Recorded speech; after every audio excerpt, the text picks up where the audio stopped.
আজি আমাৰ এতিয়া মামা আহিব, তাৰ কাৰণে আমি মানে মহিলাখিনি আছোঁ ইয়াতে।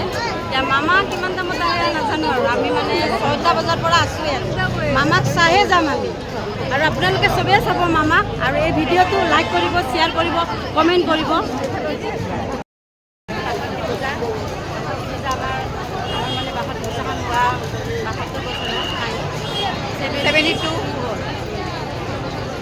বছৰ হ'ল আৰু 75ত আমাৰ ইয়াতে মানে সংবিধান মাতিব মানে অপেক্ষা কৰক, আপোনালোকে অপেক্ষা কৰক, আপোনালোকে আজিবিলাক আপোনালোকে চায়ে থাকে। আজি কমেণ্ট কৰে, শ্বেয়াৰ কৰে, লাইক কৰে। আজি ইমানো লাইক কৰি দিব, শ্বেয়াৰ কৰি দিব, কমেণ্ট কৰিব। আজি কোন আহিব? আজি আমাৰ মামা আহিব। মামা হেমন্ত মামা হয়।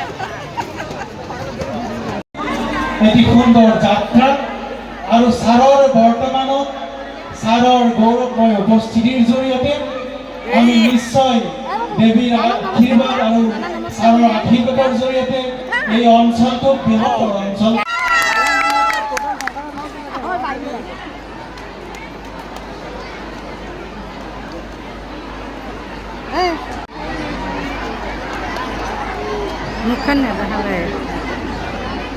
আৰু ছাৰে এই পবিত্ৰ মুহূৰ্তটিত সুন্দৰ মুহূৰ্তটিত আমাক ৰঙিয়া সমষ্টিৰ সন্মানীয় বিধায়ক ভৱেশ